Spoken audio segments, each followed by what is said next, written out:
मंगलाचरण करेंगे। ओम नमः सिद्धेभ्यः जय श्री ओम नमः सिद्धेभ्यः जय श्री ओम नमः सिद्धेभ्यः।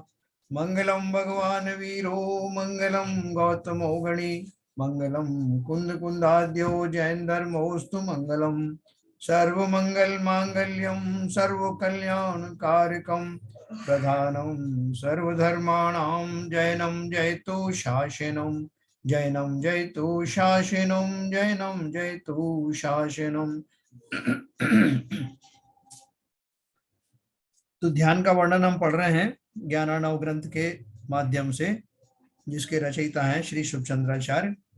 और ये उन्होंने वास्तव में जो ग्रंथ लिखा है वो उन्होंने अपने अनुभव के आधार पर, पूरा अनुभव जो उनका रहा गृहस्थ अवस्था का, देन आपका मुनि अवस्था का, वो सारा लेकर के और पहले के जो शास्त्र थे उन सब के आधार पर ये अद्भुत ग्रंथ बनाया है। जैसा कि नाम है, मैंने पहले ही बताया, ज्ञानार्णव ग्रंथ, ज्ञान का समुद्र। तो ऐसे ही वो समुद्र के रूप में हम इसको पढ़ने जा रहे हैं। ध्यान जो एक बहुत आज के युग में ध्यान काफी आकर्षण की चीज तो बन गई है, लेकिन वो ध्यान की वास्तविक स्वरूप लोगों को पता नहीं। इसलिए बाहरी ध्यान जो है, वो जो शरीर आश्रित ध्यान है, उस ध्यान को ही लोग घुमा फिरा करके नए नए तरीके से इसको लोगों को परोस दिया करते हैं। और ध्यान में आकर्षण होने के कारण लोग जो है अपने उसमें जुड़ तो जाते हैं, लेकिन वो उपलब्धि उन्हें नहीं हो पाती जिसके लिए वास्तव में ध्यान किया जाता। जो कुछ भी होता है वो हमारा, हाँ अभी करेंगे, जो कुछ भी हमारा ध्यान होता है वो अभी शरीर आश्रित है। और उससे शारीरिक दशाएं में तो सुधार होता है, किंचित स्वास्थ्य वगैरह भी ठीक होता है, क्योंकि ऊपर का ध्यान भी कम से कम जो और जगह उपयोग को भटकने से बचाता है, चंचलता हटाता है। इस अपेक्षा से जब उतने मात्र से इतना इसका लाभ होता है, तो ध्यान का वास्तविक स्वरूप जानने से और ध्यानस्थ होने का जो अभ्यास है वो करने से सोचिए कितनी तरह का लाभ होगा, इस लोक और परलोक दोनों का। तो ऐसे अनुपम ध्यान के बारे में हम पढ़ रहे हैं, जिसमें एक बात ये आई है कि ये तो हमने पहले ही सिद्ध कर दिया उन्होंने कि ग्रस्त अवस्था में तो ध्यान होता नहीं। अब ध्यान होता है मुनि अवस्था में। उन्होंने मुनि का भी परिभाषा दे दी कि जो दूसरे दर्शन वाले जो मुनि हैं उनको तो सवाल ही नहीं। हमारे यहाँ जो दर्शन बताए हैं उनमें भी सम्यक दृष्टि को ही होता है, और सम्यक दृष्टि में भी जो चारित्र की जिनको उत्कृष्टता है, वो चारित्र की उत्कृष्टता बताने के लिए उन्होंने बहुत सारे जो है वो चीजें बताई जहां मुनि भटक सकते हैं। जिन में मुनि, और ये हमको आगाह कर दिया कि अगर आप मुनि बन भी जाएं तो इन बातों को ध्यान रखना कि मैं कहीं मुनिपना धारण करके इस तरह की चीजें तो नहीं कर रहा हूं। तो इस तरह की बहुत सारी उन्होंने जो हमको उदाहरणों के माध्यम से और इंस्ट्रक्शन दिए हैं कि कैसे मुनि बनना, मुनि बन करके मुनि पद को लजाना मत। तो ये सब उन्होंने विशेष रूप से बताया। अभी जो थोड़ा बहुत बचा हुआ है मैं आज आपको शेयर करता हूँ।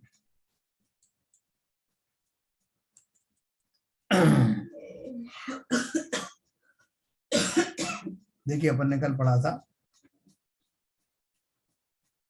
58 नंबर पे अपन ने पढ़ा था ना, जो बहुत सारी अविद्याएं हैं उनको बारे में अपन पढ़ चुके थे। जो उच्चाटन है, ये क्रियाएं हैं, क्योंकि मुनि को बहुत सारे तप के माध्यम से बहुत सारी क्रियाएं, बहुत सारी रिद्धियां प्राप्त हो जाती हैं। तो उन रिद्धियों को गलत जगह पर इस्तेमाल ना करें। फिर अभी देखो और क्या बोला, उसको अविद्या कहा उन्होंने, और इसी को बात को फिर से कहा उन्होंने अविद्या श्रेणम। 58 नंबर का मैं फिर से आपको पढ़ के सुना रहा हूँ।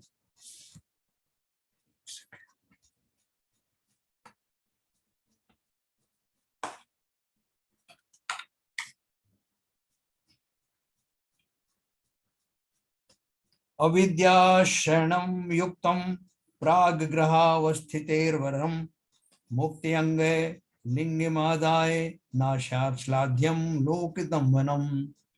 जो गृहस्थावस्था में हैं उनको तो ऐसी अविद्या का आश्रय करना कदाचित युक्त भी कहा जा सकता है? जैसे हम अभी गृहस्थ अवस्था में हैं, हम थोड़ा बहुत किंचित पूजा पाठ तो कर लेते हैं। अब हमारे मन में कभी ऐसा भाव आ जाए कि मैं प्रसिद्ध हो गया हूं, मैं अभी लोग मेरे ऊपर विश्वास करने लगे हैं, इसका आश्रय लेकर के और मैं लोगों के ऊपर विस्तृत तांत्रिक विद्याएं या दूसरी अविद्याएं जो कुछ सीख मुझे मिल गई हैं या कहीं से सीख ली हैं, उनका प्रयोग करके लोगों को ठगने का, लोगों को नुकसान पहुंचाने का इस तरह का प्रयत्न करूं, तो बोले गृहस्थ अवस्था में तो फिर भी तो माफी हो सकती है, लेकिन मुक्ति के अंग स्वरूप मुनि के वेश को धारण करके लोक का ठगना कदापि प्रशंसनीय नहीं है। भावार्थ है, साधु का वेश धारण करके कुक्रिया करने से तो पहली गृहस्थ अवस्था ही अच्छी है।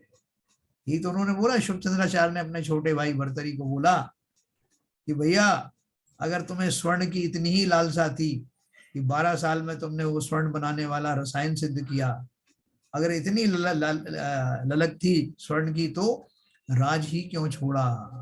वहां कौन सी कमी थी स्वर्ण की? जो वही अगर तुमको धन की प्राप्ति करना थी तो वहां करते खूब धन, जितना चाहते सोने से नहाते। तो ये पद पा करके और तुम जो सोने की लालसा में 12 साल तुमने बर्बाद कर। यहाँ भी वही बात कर रहे हैं, एक साधु का वेश धारण करके कुक्रिया करने से तो पहली गृहस्थ अवस्था ही अच्छी है।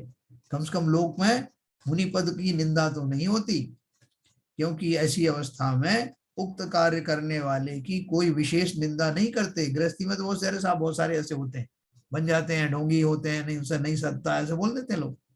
लेकिन कोई उच्च भूमिका में बैठा हुआ ऐसा कार्य करता हुआ पाए तो क्या बोल रहे हैं, यति का वेश धारण करके निंदा नहीं कराना चाहिए, क्योंकि निंदा उस पद की हो रही है। ध्यान तो दूर रहा। मैंने आपको वो सेठ जी की कहानी सुनाई थी ना, जिनके मंदिर में क्षुल्लक के वेश में एक व्यक्ति आकर के जिन प्रतिमा को चुरा के जा रहा था, और उसको उनके जो सुरक्षा के जो गार्ड थे उन्होंने पकड़ लिया। सेठ जी के पास लेके आए कि मूर्ति चुरा के भाग रहा था ये क्षुल्लक। सेठ जी ने सारी बातें भांप ली, ये ले तो जा ही रहा था, लेकिन इस वेश में लेके जा रहा था तो वेश की बदनामी होगी। इसलिए उन्होंने बात कैसे संभाली थी, उन्होंने कहा भैया मैंने ही दिया था इनको इसका मार्जन करने, पॉलिश वालिश करने के लिए मैंने ही दिया था क्षुल्लक जी को। क्षुल्लक के वेश में कोई चोर थोड़ी हो सकते हैं। ऐसा कह करके उनको, सुरक्षा गार्ड को जब सबको समाधान किया, और उनके मन में इतना अपराध बोध भर दिया क्षुल्लक जी के कि वो अब वास्तव में क्षुल्लक बन गए। उस अपराध बोध से तो वो त्रस्त रहे काफी समय तक। तो देखो एक ही चीज से उन्होंने कितनी चीजें साधी। एक तो जनसाधारण में ये संदेश नहीं जाने दिया कि इनके यहाँ ऐसे पदधारी भी ऐसा काम करते। दूसरा, जिसने इस चोरी की चेष्टा की उसका आमूल चूल हृदय परिवर्तन कर दिया। तीसरा, अपने इस कृत्य के द्वारा, कृतकारित अनुमोदना के द्वारा धर्म की न केवल प्रभावना की बल्कि अतिशय पुण्य का सृजन किया। तो इसलिए यहाँ किसी को ऐसा ना, सब्जेक्ट तो ऐसे शेठ जी होते नहीं, वो तो सीधे सीधे निंदा करने लगे, ऐसा हमारे यहाँ भी आजकल सब मुनियों का ऐसा ही हाल है, ये कहना पड़े। तो इसलिए वो कह रहे हैं कि ऐसे व्यक्ति जो ऐसा कहलवाने के लिए वेशों का दुरुपयोग करते हैं, उन्हें अत्यंत अपराध का बोध आना चाहिए, उन्हें इस बात की क्षमा मांगना चाहिए, इस बात के लिए सावधान रहना चाहिए कि उनके कृत्य के द्वारा जिन शासन को कोई चोट ना पहुंचे। तो ये 58 तो कह रहे हैं, यति का वेश धारण करके निंदा नहीं करानी चाहिए, ध्यान तो दूर की बात है। निंदा नहीं करवाओ ये बहुत है भैया, ध्यान तो कहाँ होगा ऐसे व्यक्तियों। फिर 59 नंबर हम पढ़ेंगे।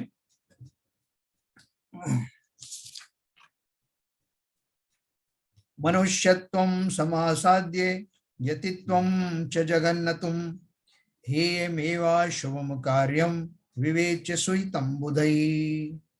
मनुष्यपन पाकर उसमें फिर जगत पूज्य मुनि दीक्षा को ग्रहण करके विद्वानों को अपना हित विचार अवश्य ही छोड़ना चाहिए।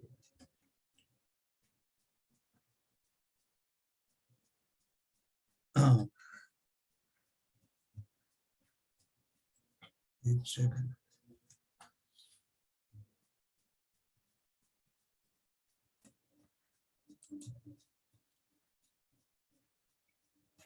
साठ नंबर का है। 60 नंबर। हाँ। अहो विभ्रांत चित्तानां हाँ, इसके पहले जो हम पढ़ रहे थे, मनुष्यपन पाकर उसमें फिर जगत पूज्य मुनि दीक्षा को ग्रहण करके विद्वानों को अपना हित विचार अशुभ कर्म अवश्य ही छोड़ना चाहिए। यानी कोई अशुभ कर्म के उदय से अगर मान लीजिए ऐसी दशा भी हो जाती है, कोई पूर्व कर्म का उदय आया और उसमें, जैसे कि मागनंदी मुनि के साथ हुआ था।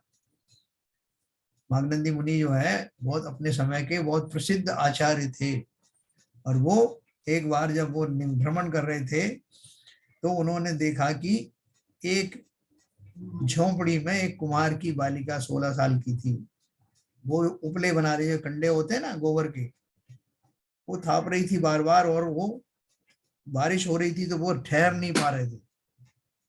तो इनका कोई पूर्व उससे संबंध रहा होगा, वो कर्म उदय में आया और उनके मन में एकदम भाव आया कि मुझे इसकी हेल्प करना चाहिए। तो वो उसके पास आए और उन्होंने कहा कि तुम ठहरो, मैं तुम्हारी हेल्प करता हूँ। तो उन्होंने वो कंडे सुखाने में, उनको रखने, छप्पर होता था उसके ऊपर सुखाते थे, तो उसको सुखाने में, बनाने में उन्होंने हेल्प की। और वो हेल्प करने में इतने मशगूल हो गए कि उनको 2 दिन निकल गए, वहीं ठहर गए। वो उनके पिताजी ने भी कुछ नहीं कहा कि ठीक है कोई कर रहा है तो करने दो काम, हेल्प ही तो कर रहा है। अभी 2 दिन के बाद में उनके शिष्यों को अचानक से समस्या आ गई कि आचार्य कहाँ चले गए। और कुछ उनको वो दोहा वगैरह था, उसका अर्थ श्लोक का समझ में नहीं आ रहा था, तो उसके लिए उन्हें खोज रहे थे कि आचार्य जी के पास चलते हैं। उन्हें खोजा तो वहां नहीं थे आश्रम में।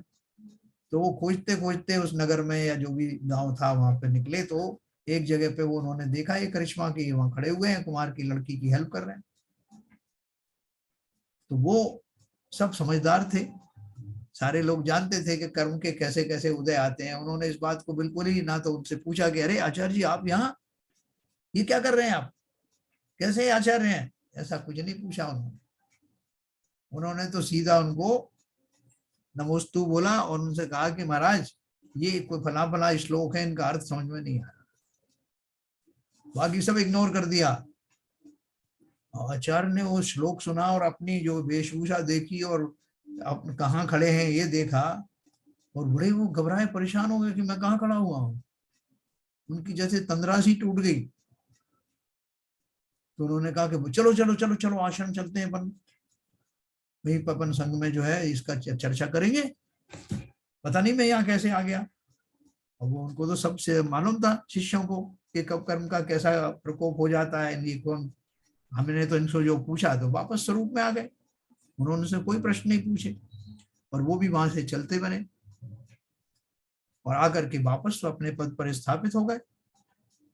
जो कुछ भी उन्होंने प्रायश्चित वगैरह किया हो वो अलग बात है, लेकिन मैं कहने का सिद्धांत हमारा ये है कि अगर किसी कारण से ऐसे कर्म के उदय के फलस्वरूप हमें, जब हम मुनि बनेंगे, इस तरह के अगर कोई प्रसंग आए तो घबराना नहीं, जल्दी से जल्दी पुनः स्थापित हो जाना। हमारे यहाँ छेदो प्रस्थापना नाम का संयम है ना, वापस अपने धर्म पर स्थापित हो जाना। आपने बहुत सारे प्रायश्चित आदि दिए हैं जिसमें कभी ऐसा हो जाता है। तो क्या लिखा है, मनुष्यपन पाकर उसमें फिर जगत पूज्य मुनि दीक्षा को ग्रहण करके विद्वानों को अपना हित विचार अशुभ कर्म अवश्य ही छोड़ना चाहिए। एक सेकेंड, हाँ ठीक है, मैं देख रहा था रिकॉर्डिंग हो रही है कि नहीं। तो देखिए ये बात चल रही थी हमारी, अभी 60 नंबर का हम एक बार पढ़ेंगे। 60 नंबर में क्या दिया है,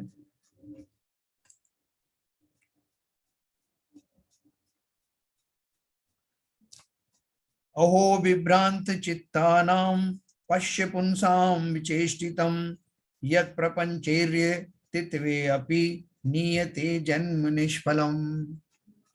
आचार्य महाराज कहते हैं कि देखो, भ्रम रूप चित्त वाले पुरुषों की चेष्टा साधुपन में भी पाखंड प्रपंच करके जन्म को निष्फल कर देती है ना। कई बार हम ऐसे मुनि बने कि हमको लगा कि हमारी प्रसिद्धि कम हो रही है, तो उस प्रसिद्धि को प्राप्त करने के लिए हमने भोले वाले जीवों को बताना शुरू किया कि मैं तुमको ऐसा तावीज दूंगा कि तुम्हारे बहुत सारे रोग शोक दूर हो जाएं, गरीबी चली जाएगी, तुम्हारे जो संकट हैं गृहस्थी संबंधी वो दूर हो जाएंगे।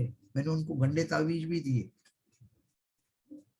मैंने उनको ऐसी ऐसी जो है कहानी सुनाई जिससे कि वो आहार दान के प्रति आकृष्ट होकर के कम से कम मेरा तो ध्यान रखें। ऐसा भी हमने किया, वो दूसरों की बात नहीं करते, हमने किया, कई बार किया, वही तो जिक्र कर रहे हो। तो वो बोल रहे हैं कि देखो भ्रम रूप चित्त वाले पुरुषों की चेष्टा साधुपन में भी पाखंड प्रपंच करके जन को निष्फल कर देती है।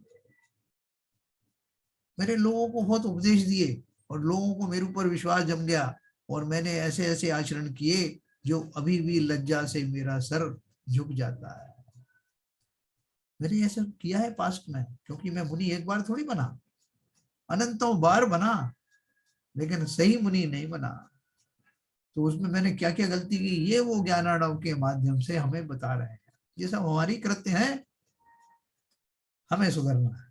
तो देखो आगे बोलते हैं उक्तम च ग्रंथांतरे, अभी इसकी जो समाप्ति से पहले ये क्या बोल रहे हैं भुक्ता श्रिय सकल काम दुधास्त तह किम संतर्पिता प्रणयन स्वधेनस्तते किम न्यस्तम पदम शिरसि विद्विष्टाम ततः किम कल्पम स्थितम तनुभृताम तनुभिस्तते किम।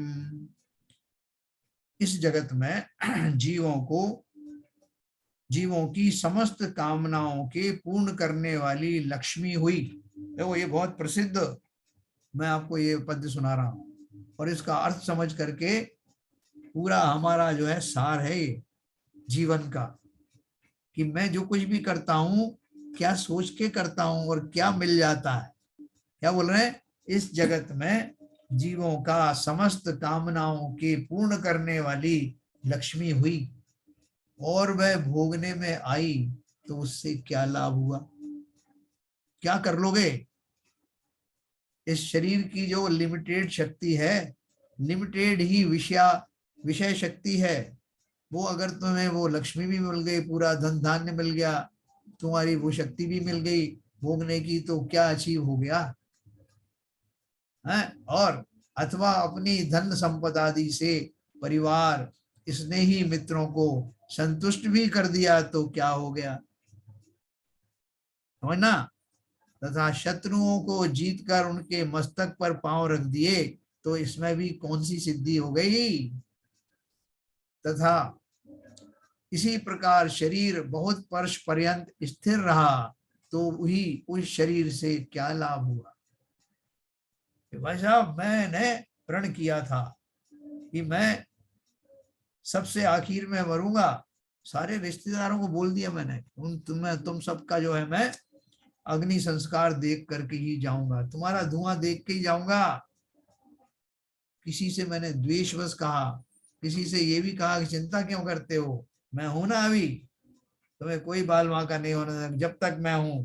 और जब तक मैं हूं कहते समय मेरा आशय ये था कि मैं तो अनंत वर्षों तक जीने वाला हूं। ये दोनों अवस्थाओं में अनजाने में ही मैंने ऐसे कर्मों का बंध किया कि अब मैं पूरी तरह अशक्त हो गया, शरीर में कुछ भोगने की शक्ति रही नहीं, भोजन किया नहीं जाता, मुंह में दांत नहीं, पेट में हाथ नहीं, बोलते ना, ये सब हो गया। शरीर रोगों से ग्रस्त हो गया, मुंह से आवाज निकलनी बंद हो गई। और अब तो मैं चाहता हूं कि भगवान जल्दी उठा ले, लेकिन जो मैंने निदान बंद किया था ना, तो उसके फलस्वरूप सारे परिवारजन तो चले गए, मेरे जवान बेटे चले गए, बेटियां चली गई, और सब जो मुझसे छोटे थे भाई बहन सब चले गए। मैं अपने पूर्वकृत संकल्प के कारण जी रहा हूं, जिंदा लाश की तरह जी रहा हूं, बार बार सोचता हूं कि कब मेरा अंत होगा, होता नहीं। ऐसे ऐसे मैंने कर्मों का बंध किया, ये मान करके कि ये शरीर मुझे भरपूर सुखी करेगा, इसलिए लंबी आयु की कामना स्वयं ने ही कर ली। ये विषय सुख मुझे मिलते रहे, इनको भोगते भोगते मेरे शरीर की ये दशा हो गई। इस लक्ष्मी का मैंने इसलिए उपार्जन किया कि मेरी 7 पीढ़ी बैठकर खाएं। कहाँ गई वो पीढ़ियां, और कहाँ जा रहा हूं मैं, क्या भोग पा रहा हूं। बुढ़ापे में तो आंखों से दिखाई भी नहीं देता कि कौन सी संपत्ति है, उसे गिन भी नहीं पाता, कहाँ के चेक हैं, किसको साइन करना है, कैसी दशा हो जाती है। तो उन्होंने बोला अनेक भवों में मैंने बहुत लक्ष्मी भी प्राप्त की, तो उससे क्या हो गया, अभी मुझे इस हिसाब भी नहीं पता कि कहाँ कहाँ कितना धन छोड़ के आया। भोगने के बाद मैं एक नरक निगोद में चला गया। तो उन्होंने संसार की निस्सारता को हाईलाइट करके बताया, जो जो मैं सोचता हूँ वो सब मैंने कर लिया, तो क्या हो गया, क्या अचीव हो गया, कौन सा परमानेंट सुख मैंने प्राप्त कर लिया। वो सुख भी सुख था ही नहीं, सुखाभास ही था, और वो भी परमानेंट नहीं था। इसलिए ये बहुत प्रसिद्ध बात है। देखो, ने बोला इस जगत में जीवों की समस्त कामनाओं के पूर्ण करने वाली लक्ष्मी हुई, और वह भोगने में भी आई, तो क्या लाभ हुआ। अथवा अपनी धन संपदा आदि से परिवार स्नेही मित्रों को संतुष्ट किया, तो क्या हुआ। तो साहब वो बहुत पुरानी बात है साहब, आपको पता नहीं, आज से 10 भाव पूर्व मैंने अपने परिवार को अच्छे से संतुष्ट कर दिया था, तो अब क्या करें, उसका क्या इनाम चाहिए। सबसे पहली तो मूर्खता यही की कि तुमने उन परिवारजनों को अपना समझा। वो कहाँ चले गए अभी, पता है क्या। ये साहब ये तो पता नहीं, वो तो एक मुनिराज ने बताया था कि 10वें भाव में जो मैंने अपने परिवार की खूब सेवा की होगी। परिवार की क्या सेवा करते, उन परिवार जनों का अपना पुण्य होता है, जिसके फलस्वरूप तुम जैसे दास उनको मिलते हैं, ये बताया मुनिराज। तो बहुत ध्यान से समझना कि मैंने वो सब कुछ पाया, पूर्व में अनंत बार पाया, तो क्या कुछ हो गया, अपनी धन संपदा परिवार स्नेही मित्रों को संतुष्ट किया, तो क्या हो गया। तरह तरह के आजकल अपन वो डालते ना, मित्र ही सबसे बड़े हैं, सुख देने वाले हैं, मित्र हैं तो हमारा बुढ़ापा हमें अखरेगा नहीं, मित्रों के बीच में रहो। ये सब बातें सब जो लोकल लेवल तक तो ठीक है, लेकिन अपने हृदय पर मत बिठा देना। किसके मित्र, कौन से मित्र, किसके शत्रु। अनंत जीवों से हमारा संबंध बना और छूट गया, क्या कर लिया हमने, कौन सा परमानेंट सुख हमने अर्जित किया। शत्रुओं को जीत कर उनके मस्तक पर पांव भी रख दिए। साहब मेरा मन ये करता है कि मैं सबको जीत लूं। जीतो, चक्रवर्ती से बड़े तो इंद्र मनुष्यों का होता नहीं, 6 खंड का अधिपति, उसने भी तो मस्तक पर पैर रखे बैरियों के। वो जहां से निकलता था लोगों के मस्तक अपने आप झुक जाते। वो पद के धारी ने, उन्होंने भी क्या अचीव कर लिया, अंततः उन्हें भी छोड़ करके जैनेश्वरी दीक्षा धारण करनी पड़ी। तो बोल रहे हैं इसमें कौन सी सिद्धि हुई, तथा इसी प्रकार शरीर बहुत वर्ष पर्यंत स्थिर रहा, तो उस शरीर से क्या लाभ हो गया। अपन ने पहले पढ़ा 84 लाख वर्ष की इनकी आयु थी, आयु तो थी ना, उसके बाद समाप्त हुई कि नहीं। कौन सा वो परमानेंट बन गया वो शरीर, कौन से वो सुख परमानेंट रहे, सभी को अपनी अपनी आयु के अनुसार छोड़ना पड़ा। बल्कि उनसे अगर छोटी आयु होती और उतनी आयु का उपभोग करके कोई सिद्धालय में चला जाता, तो ज्यादा अचीवमेंट उसका बड़ा होता। एनीवे, तो ये बोल रहे हैं क्योंकि ये सब निस्सार और विनश्वर हैं। बार बार ध्यान करना, मैंने पूर्व में जो कुछ भी प्राप्त किया वो सब न केवल नश्वर था बल्कि निस्सार भी था। तो देखो अभी दूसरा दोहा बताते हैं इसमें, इत्थम न किंचिदपि साधन साध्यमस्ति स्वप्नेन्द्र जाल सदृशम परमार्थ शून्यम तस्मादनंतमजरम परमं विकाशी तद ब्रह्म वांछत जना यदि चेतनास्ति।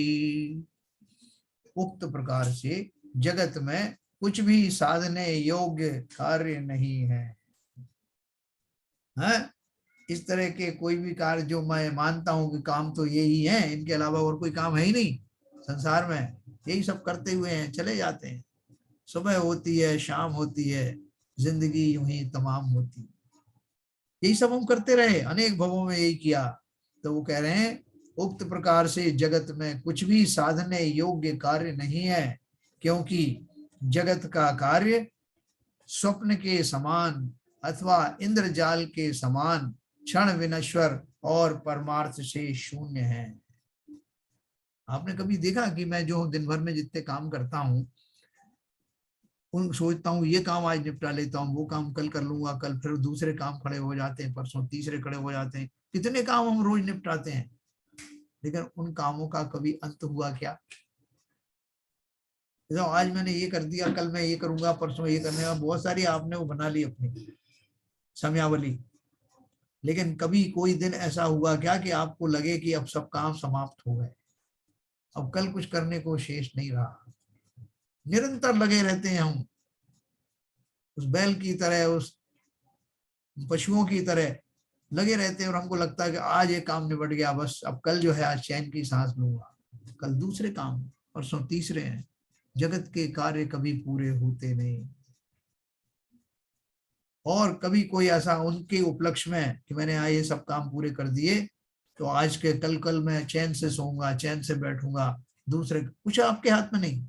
आप गृहस्थी के जाल में ऐसे फंसे हुए हैं कि निरंतर रोज रोज नए नए कार्य निकलते हैं, वही गृहस्थ संबंधी, और हम उस दिन सेटिस्फाई रहते हैं कि आज मैंने आज का काम कर लिया, कल होता है तो कल वो और दूसरे काम निकल आते। तो इसलिए उन्होंने क्या लिखा, इस कारण आचार्य महाराज कहते हैं कि प्राणी जन, यदि तुम में चेतना यानी बुद्धि है, तो ऐसे परम उत्कृष्ट प्रकाश रूप ज्ञानानंद स्वरूप अपने आत्मा की वांछा करो, जो अंत और जरा रहित है। ये सारे रोज के मैंने दैनिक कार्य करते करते मैं बूढ़ा हो गया, मेरा स्वास्थ्य जो है अब जवाब दे चला, मेरे सगे संबंधी जो मुझे प्राणों से प्रिय थे वो भी छोड़ के चले गए, ये धन वैभव जो मैंने इकट्ठा किया 7 पीढ़ियों के लिए, उसको भोगने वाला भी कोई नहीं रहा, और रहे भी तो उससे मुझे क्या लाभ होने वाला है? तो बोल रहे हैं कि भैया ये सब क्षण विनश्वर और परमात्मा से शून्य कार्य हैं, और अब ऐसे परम उत्कृष्ट प्रकाश रूप ज्ञानानंद स्वरूप अपनी आत्मा की वांछा करो, जो अंत और जरा रहित है। एक ही चीज संसार में परमानेंट है, और वो है मेरा आत्मा और उससे संबंधित आनंद, जो जिसमें कभी बुढ़ापा नहीं आता, जो कभी जिसका अंत नहीं होता। संसार, इसके अलावा संसार की कोई वस्तु ऐसी नहीं है जो जर्जरित नहीं होती। हमारे घर के दरवाजे, हमारे घर की खिड़कियां, हमारे कपड़े लत्ते सब नश्वर हमें दिखाई देते हैं, किसी की रिपेयरिंग करना पड़ता है, नहीं साहब आपके रखे रखे जो जूते चप्पल खराब हो जाते हैं, जितनी चीजें आपको मिली हुई हैं सब नाश को प्राप्त होती हैं, धीरे धीरे जर्जर होती है, पर नाश को प्राप्त होती है। तो मैं तो सोचता हूँ मैं तो कम से कम हूं ना, और मैं कैसा हूं, मैं कितना बूढ़ा भी हो जाता हूं तब भी अपने को जवान ही मानता रहता हूं मानसिक रूप से। मेरा क्या बिगड़ा है? सामने 2-4 बूढ़े लोग आ जाए अपने पुराने मित्र, तो उन कहते तुम कितने बूढ़े हो गए भैया, पहचान में नहीं आ रहे। वो अगर कहें कि साहब यही आपके ऊपर भी लागू होता है, तो किसी को नहीं लगता कि मैं निरंतर जर्जरित हो रहा हूं, और एक दिन ये काया नष्ट हो जाएगी। किसके लिए मैंने ये पाप उपार्जन किया, किसके लिए धनों के अंबार लगाए, किसके लिए विषय सुख खरीदे, और उन विषयों में असक्त होते हुए भी भोगने की लालसाएं की। ऐसा धिक्कार, मेरा जीवन इतना अच्छा जीवन मिला है। तो बोले साहब कुछ तो करना पड़ेगा ना, आप बोलते हो कुछ मत करो, तो ये सब कार्य किए तो अच्छा तो रहा ना। तो किसके लिए हुआ? मैथिली शरण गुप्त ने बोला, यह जन्म हुआ किस अर्थ अहो, समझो जिससे यह व्यर्थ ना हो। ऐसे कितने जन्म हमने गंवा दिए, ना तो हमें उद्बोधने वाले तो मिले अवश्य, लेकिन हमने ही उसको स्वीकार नहीं किया। उन देशनाओं को देशना बन करके हमारे समीप आए, ऐसा हमने होने नहीं दिया। अब आचार्य कहते हैं कि भैया अभी भी समय बहुत उत्तम है, जिस पर्याय में हम हैं, भले ही पंचम काल हो, पंचम काल में मोक्ष भले ही ना हो, मोक्ष मार्ग चालू है। इसलिए अब जो कुछ कराए हो उस गलती से उबर करके तुरंत प्रभाव से कम उन मुनि बनने की आकांक्षा अपने मन में, संस्कार अपने मन में अवश्य ही बनाना। अगर मेरी ये पर्याय निकल भी जाए तो जो मैं अर्जित संस्कार करूंगा, जो अनुव्रत आदि मैं धारण करूंगा, वो अवश्य मुझे उस मोक्ष मार्ग में स्थापित करेंगे। इसलिए अभी भी देर नहीं हुई। आगे बोलते हैं, इसलिए कहा कि अन्य समस्त प्रकार की अभिलाषाओं को त्याग कर दो। अभी बोलते हैं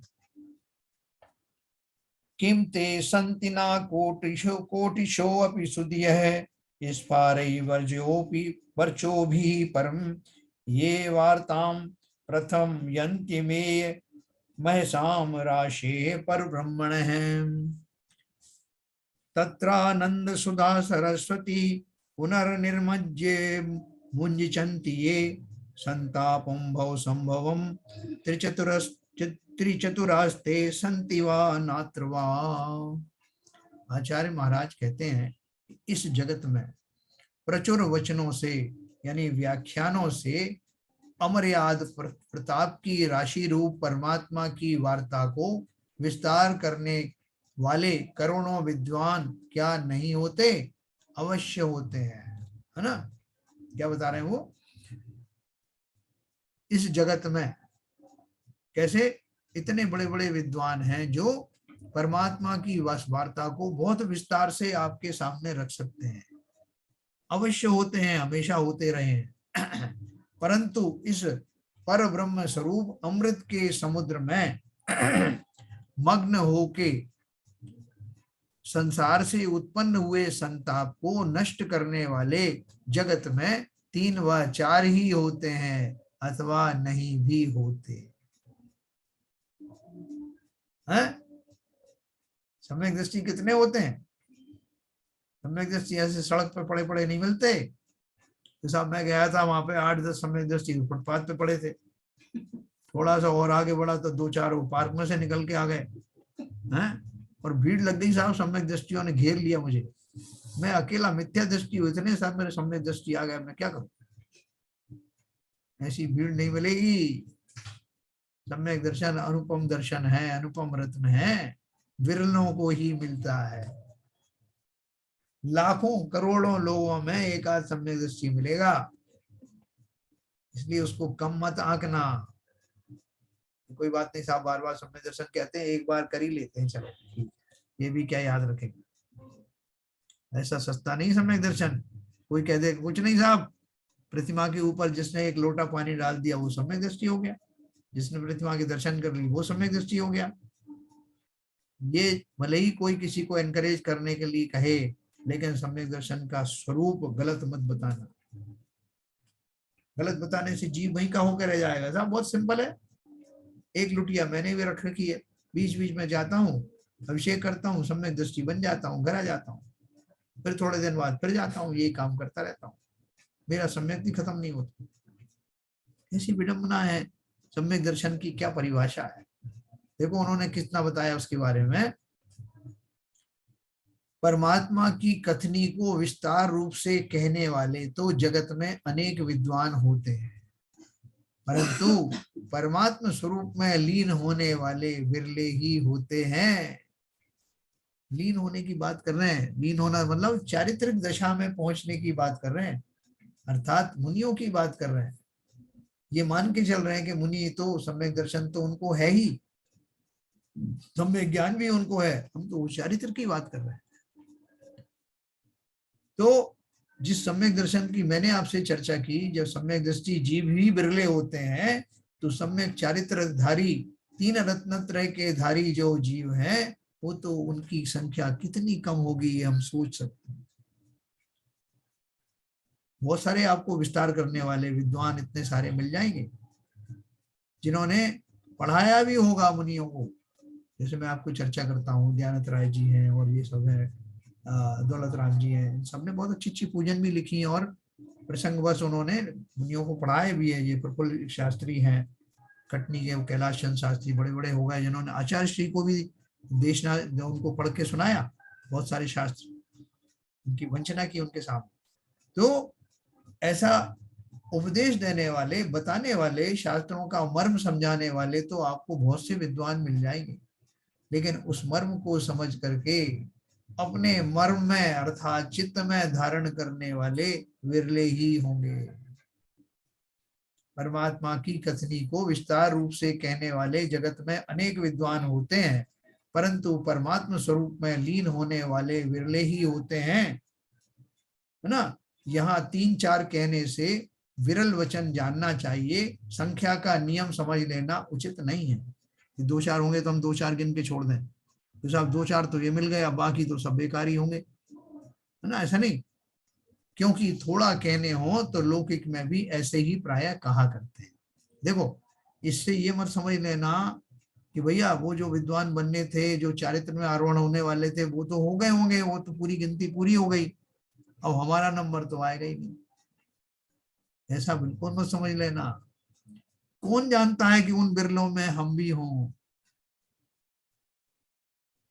ठीक है, कोई जो है कोई विशेष लक्षण थोड़ी होते हैं कि उनके जो है सींग लगे होते हैं। हम भी उन विरलों में अवश्य ही आ सकते हैं, प्रोवाइडेड हम इस संकल्प को भली प्रकार से अपने जीवन में घटित करें। ये सारे विकल्पों को छोड़कर संकल्प, शुभ संकल्पों में आकर के मैं भी उन विरलों की पंक्ति में खड़ा हो सकता हूँ। ये बिल्कुल सही बात है। ये मात्र समझाने के लिए, आपका हौसला बढ़ाने की बात नहीं है। संसार में प्रसिद्ध घटनाएं हुई हैं, जब मेंढक जो है बन करके देव बन सकता है जा करके जनेन्द्र की उपासना करते हुए, और उसके पश्चात उसका मोक्ष मार्ग प्रशस्त हो जाता है। हम तो मनुष्य पर्याय में हैं, उत्कृष्ट पर्याय में हैं, हमारी क्या कमी है। जो कुछ हो गया बीती ताई विसारी दे, आगे की सुध ले। ठीक है सर, तो अभी अपन अब इस अधिकार को पूर्ण करते हुए सामान्य रूप से कहते हैं। थोड़ा सा बचा है, मैं इसको पूरा कर देता हूँ।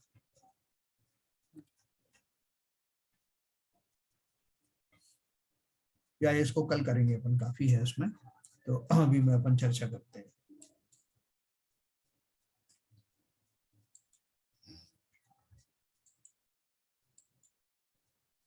अगर आज बहुत बड़ी सुंदर चर्चा आई। हाँ हम बड़े खुश हो रहे हैं कि भाई हमने बच्चों को देखो का इंजीनियरिंग करवा दिया, आईआईटी में करवा दिया, और यूं साहब हमने ऐसे कॉलेजों में पढ़ाया। आप समझिए कि हमारे रिटायरमेंट होते होते तक ये बातें सारी पुरानी हो जाएंगी। हाँ ना तो कोई इनकी बात करेगा, ना बच्चे करेंगे, ना कोई करेगा, ना क्योंकि अभी जो हमारे साथ में परिवार वाले हैं, जो जिनको हमारे ऊपर मान है, वो भी चले जाएंगे, जैसे हमारे वहां भी। तो कौन करेगा ये बातें? तो ये सब बातें मतलब इतनी बढ़िया चर्चा है कि इनका कोई मीनिंग नहीं है बिल्कुल। कि इसका आपने जिंदगी में क्या किया। आपने बढ़िया मकान बनाया साहब, यूं किया और यूं बच्चों को पढ़ाया और यूं काम किए, कोई चर्चा करने वाला नहीं है। आपके सामने ही भूल जाएंगे। मरने की तो बात ही बात अलग है। हाँ तो सही है। बहुत ही मतलब इस चीज से बहुत सावधान रहने की जरूरत है। और ये भाव भी नहीं आना चाहिए, और ना करने का भाव आना चाहिए कि हम कर रहे हैं, हम करवा रहे हैं। मेरा बेटा है, मैं इसके लिए ये कर दूंगा, मैं उसके लिए वो कर दूंगा, कैसे कैसे दम बम भरते हैं। वही बेटा आपका पुण्य क्षीण होते ही आपको पहचानेंगे नहीं। आपने कर दिया तो क्या, आपने कोई एहसान किया क्या? हर एक माँ बाप करता है, आपने क्या बड़ा कर दिया? ऐसी वाणी सुनने को मिलती है, तब आपको लगता है कि मैंने पूरा जीवन इनके लिए बर्बाद कर दिया। उसके लिए मैं वो शोक करता हूँ, और उस शोक में जो है और आर्त ध्यान के फलस्वरूप कर्मों का बंध करता हूँ। तो क्या करना चाहिए, पहले से ही सुधर जाते ना। ये सब क्रियाओं को मात्र अपनी एक जिम्मेवारी समझ करके करते रहते, उनमें इतने अनुराग क्यों करते। और ऊपर से इंद्रियों पर कंट्रोल नहीं है तो और विकट परिस्थिति हो जाती है। बिल्कुल। जिब्बा पे कंट्रोल नहीं है, और आपको जैसा आप सोचते हो वैसा खाने को नहीं मिलता है, क्योंकि आप असक्त तो आप बना नहीं सकते। आपका जैसा स्वाद, आपकी वाइफ ने जैसा स्वाद आपको दिया वैसा मिल नहीं सकता। बराबर। यही सारी परिस्थितियां, तो और क्रोध और आर्त ध्यान में चले जाते हैं कि भाई मेरे को खाना भी नहीं दे सकते ढंग से, और ऐसा नहीं कर सकते। डायबिटिक पेशेंट, उसके सामने लोग चटकारे ले लेके मिठाइयाँ खा रहे हैं, तो वो उद्वेलित हो जाता बेचारा कि दशा मेरी कैसे हो गई।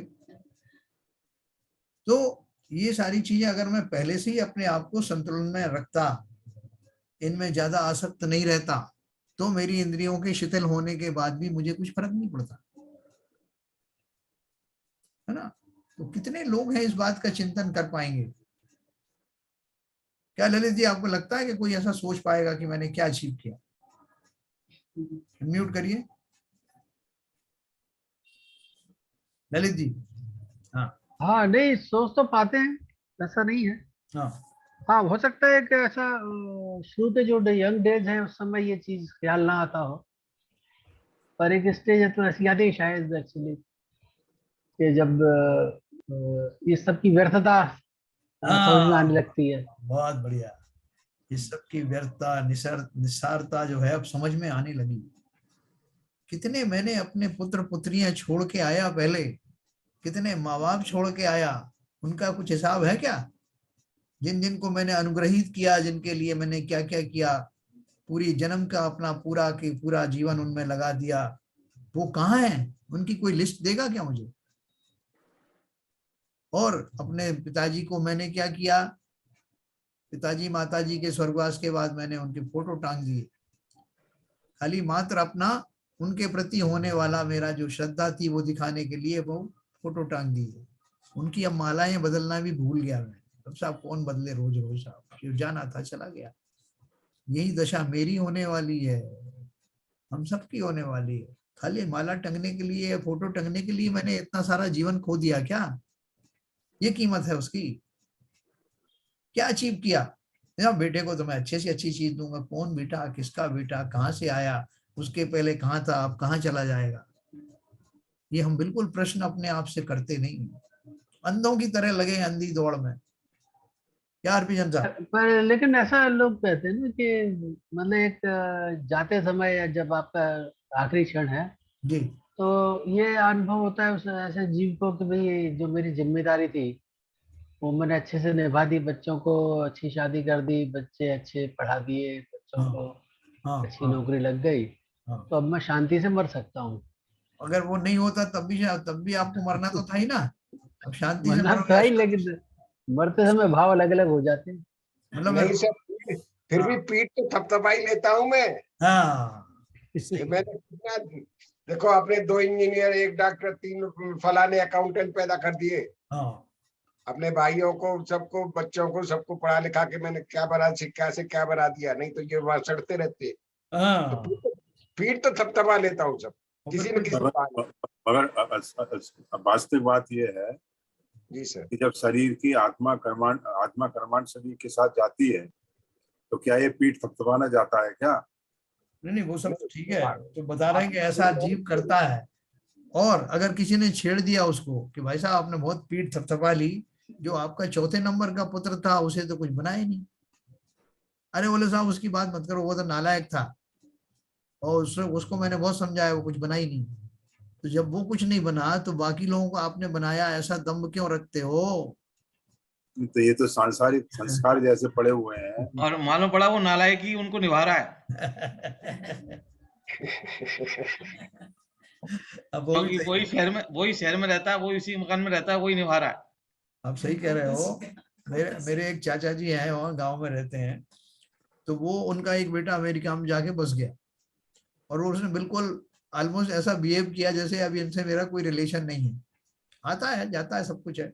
तो उन्होंने एक दिन कहा मुझसे कि यार हमने एक बहुत बड़ी गलती कर ली। मैंने कहा क्या? बोले बच्चों को इतना पढ़ाने ही नहीं चाहिए कि वो हमको छोड़ के चले जाए। है ना? कहने का अर्थ क्या है कि जो आप कह रहे हैं ना कि बहुत सारे नालायक बच्चे हैं जो नहीं जा पाए, वो ही निभा रहे हैं बूढ़ों को, बाकी सब अमेरिका में जाके बैठ गए। तो कब हमारी क्या नियति होगी, हमारे पुण्य पाप के हिसाब से निर्णय होता है। बाकी मैंने किसके लिए क्या किया, आप आपस में रखते रहो अकाउंट, कौन देख रहा है आपका हिसाब किताब? मतलब वास्तव में क्या आप पढ़ाते हैं कि बच्चों को? हाँ हाँ हाँ हाँ। बच्चे तो अपने आप पढ़ते हैं। अपने आप। ये सोचना कि मैंने पढ़ा दिया, ये तो बहुत बड़ी संस्कारों की भ्रांति है। बिल्कुल। इसको लेके अपने कंधों पे हम जीवन भर बंदर की तरह डांस करते रहते हैं। इसी को तो हम ढोते रहते हैं, मैंने आज ये कर दिया, आज मैंने वो कर दिया, अपने बेटों के लिए, बच्चों के लिए। इसी आशा और इसी मिथ्या भ्रम के कारण ही ये जीवन अपने होमता चला जा रहा है, एक के बाद एक पर्याय न्यू ही नाश को प्राप्त हो रही। वही स्वाध्याय से तो। ये फायदा तो हो गया है जी। कि ये हमारी गलती तो हमारी दूर हो गई है अभी, कि हमने क्या किया है वो हम अब बिल्कुल मानने वाले नहीं है। क्योंकि अभी तो हमको बिल्कुल 100% विश्वास है कि जो जब जब होना है तब तो सो होता है। हम उसमें कोई करने वाले, कहीं कोई हमारा वो नहीं है उसमें। नहीं ये वास्तविकता तो यही है ना। है। ये सोचना कि हमने कर दिया, हमने नहीं कर पाए, ये सब सोचना गलत है। जो जब जैसा जो होना है, जितना कर्म का अपना कर्ज चुकाने आया है, कर्ज लेके जा रहा है, वो होगा। बिल्कुल। देखो जो शिवजन साहब कह रहे हैं, मतलब देखो जिन जीवों का आप कह रहे हो ना कि मैंने उसके साथ तो ये किया था, उसके साथ नहीं कर पाया, उनके अपने पुण्य पाप हैं, आप तो निमित्त हैं। उनको जो अचीव करना होगा उसमें आप निमित्त बनेंगे, उन्हें वो जो अचीव नहीं होने वाला है उसमें भी आप निमित्त बनेंगे। मित्र तो सभी जगह है साहब। जब वो बच्चा आपके परिवार में पैदा हुआ है तो उसी दिन से निमित्त शुरू हो गया। देखो ये तो अपन बूढ़े लोग हैं, शायद इसलिए ऐसी बात कर रहे होंगे। यंग लोग क्या सोचते हैं, जब पूछते हैं अपन। विपुल जी हैं क्या?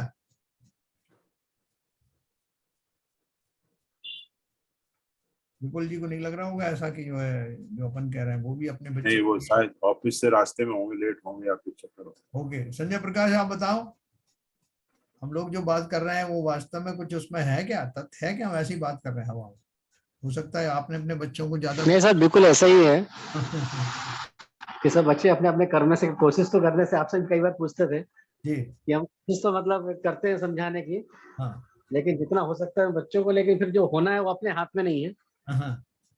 बच्चों के अपने कर्म है सर। तो अपन कुछ करें कि नहीं करें? नहीं सर, करना तो है, मतलब अपनी तरफ से जितना कोशिश है जो अपने है, लेकिन उसको मन से नहीं लगाए अपना, मतलब जैसे पेड़ को पानी देते हैं, वो पेड़ पानी देना काम तो अपन करें, लेकिन हाँ। कैसे फलेगा फूलेगा वो अपने कर्म से फूलेगा। बहुत बढ़िया बात कही, बहुत बढ़िया, बहुत बहुत बढ़िया। वाह, समझ गए आप इस बात को। सरिता जी है उधर? सरिता जी बताओ, अपन सब लोगों को सुधार दें तो सब ठीक हो जाएंगे क्या? हैं, सबसे ध्यान लगवा देते हैं। वैसे तो हम कोई सुधार तो किसी को नहीं सकते, हाँ पर हम निमित्त जरूर बन सकते हैं।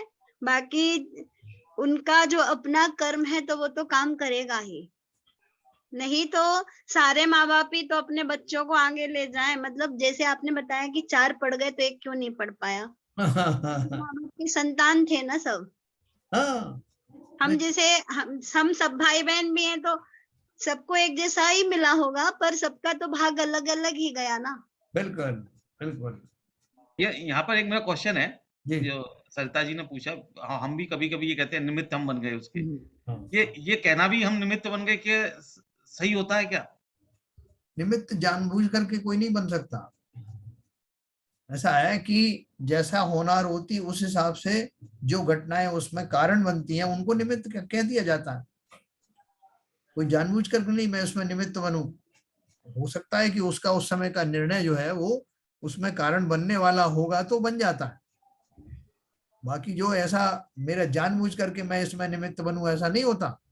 अभी दीपायन मुनि ने द्वारिका नगरी में के जलने में निमित्त मैं ना बनूं ऐसा सोच के चले गए थे वहां से, लेकिन क्या हुआ, निमित्त बनने वही थे, इसलिए वो महीनों की गणना गलत हो गई और वो वापस आ गए, है ना, प्रसिद्ध कहानी है। तो इस तरह से जीवन में जो कुछ भी घटित होता है उसको जो होनी है उसके हिसाब से होता है, ऐसा पूरा विश्वास रखना। और अपने जो प्रयास हैं उन प्रयासों को बाकी जो रूटीन में दूसरों के लिए कर रहे हैं वो हमारी भूमिका के अनुसार हो रहा है, उसमें बहुत आसक्त होने की जरूरत नहीं। हमेशा चिंतन चिंतन में रहो, चिंतित मत रहो, तो हमारा काम भरपूर बढ़िया चले। सर आपने जैसे कहा जी कि अगर निमित्त है, लेकिन हम तो कर्तापने का वो लेते हैं, श्रेय लेते हैं। हाँ, वही सबसे बड़ी चीज। ये बात है। निमित्त भी नहीं कहलाना चाहते। निमित्त को ही हम कर्ता के रूप में एक्चुअली बैकग्राउंड में उसको ही कर्ता मानते हैं। इसीलिए दुखी भी हो जाते हैं। बहुत बढ़िया बात, बहुत बढ़िया बात। अगर मैं कर्तापना ना रखूं तो दुखी होने का सवाल ही नहीं। कर्ता मानता हूं, देखो साहब मैंने इसके लिए क्या नहीं किया, अपने बेटे के लिए अब मुझे बड़ा रोना आता है, मैंने क्या नहीं किया। इस माँ ने उसको पेट में रखा 9 महीने, उसकी मजबूरी थी भाई, पर्याय उसकी पर्याय जनित जो होता है वो तो करना ही होता है ना। तो ये जब हम विलाप करते हैं ये सोच सोच करके मैंने क्या किया, जब इतना छोटा था मैंने इसको ऐसे संभाला, ऐसे किया, और ये सोच सोच के हम जो निमित्त बने, सरिता जी ने सही कहा, उसको हमने अपना कर्तव्य मान लिया, मैंने इसके साथ ये किया। ये सब हमारी नियति है। जो आज हम मुझे ठुकरा रहे हैं मैंने भी उन्हें पहले ठुकराया था। ऐसा ही जवाब उनको पहले मैंने दिया था कि क्या हो गया, तुमने मुझे पैदा कर दिया, तुम्हारा काम था। ऐसा जवाब मैंने भी बहुत बार दिए, क्योंकि प्रकृति में अकारण कुछ नहीं होता। ठीक है सर? सर वो जरा उसका अनाउंस कर दो, पैसे ट्रांसफर वाली बात। हाँ, अभी सब लोग हैं जो अभी जिनवाणी जो नई हमारी पब्लिश हो रही है, भावांजलि, निखार भावांजलि, उसके लिए जो बहुत लोगों ने जो है अपना सहयोग दिया, उन सबको बहुत बहुत साधुवाद। और लोग मुक्त हस्त से जो है दे रहे हैं दान, बहुत अच्छी बात है, ये शास्त्र दान है, तो इसकी जितनी प्रशंसा की जाए उतनी कम है। सत्कार्य में वो पैसा लग रहा है। हमने अभी तक ये खाली लोगों का मानस जानने के लिए वो मैसेज दिया था कि भाई कौन कौन इच्छुक हैं। अब चूंकि सब लोगों की इच्छा भी मालूम पड़ गई है और काफी कुछ लोगों ने कंट्रीब्यूट किया है, तो उसके लिए जो दान राशि है वो किस खाते में जमा की जाए, ओरली तो मैं आपको बता देता हूँ कि जो हमारे शैलेंद्र जी हैं, उनका अकाउंट नंबर मैं फिर से एक बार लिख के दूंगा, और उनका फोन नंबर वगैरह, जिसपे आप पेटीएम से या अपना गूगल पे से भी कर सकते हैं, और अकाउंट नंबर और IFSC कोड दूंगा, तो उससे आप अकाउंट में भी ट्रांसफर कर सकते हैं।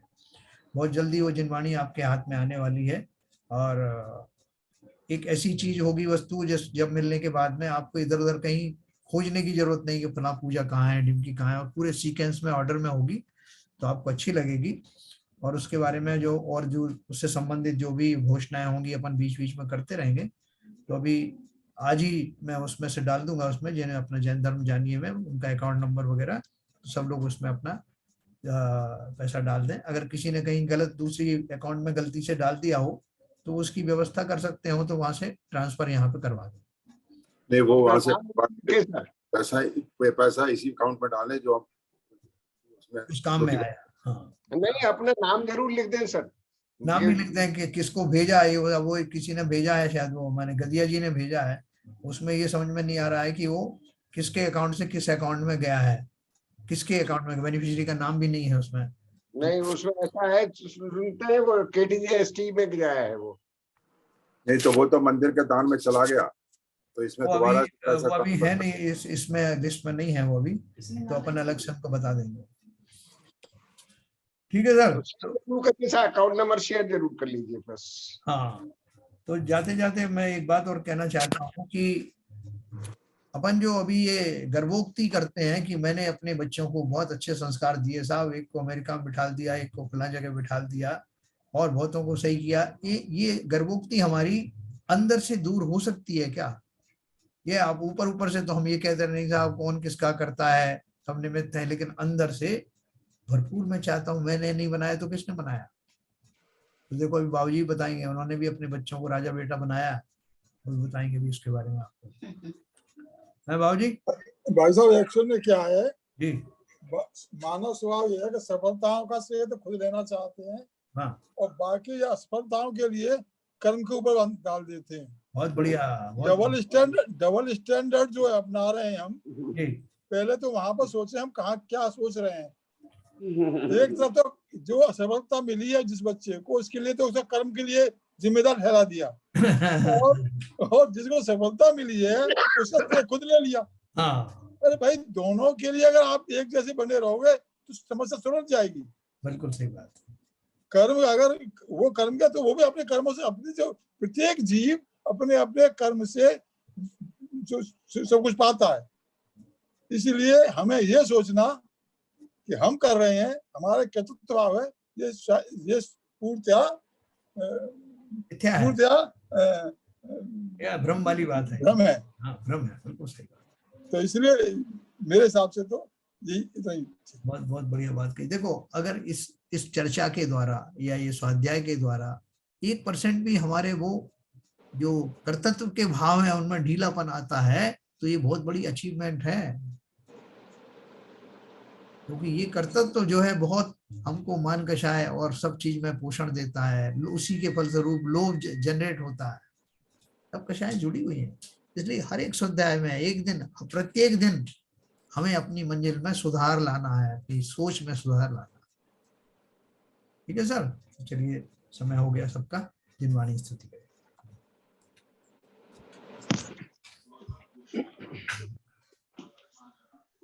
मिथ्यातम नाश वे को ज्ञान के प्रकाश वे को अपर भास वे को भानु शिव खानी है। छह द्रव्य जान वे को बंध विधि भान वे को स्वपर पिछान वे को परम प्रमाणी है। अनुभव बताए वे को जीव के जताए वे को काहू न सताए वे को भव्य और आनी है। जहाँ तहाँ तार वे को पार के उतार वे को सुख विस्तार वे को यही जिन वाणी है। हे जिन वाणी भारती तो हे जपू दिन रैन जो तेरी शरणा गए सो पावे सुख चैन। जिन वाणी के ज्ञान से सूझे लोकालो सो वाणी मस्तक धरो सदा देते हैं धो सदा देते हैं धो। जिन वाणी माता की जय। जय।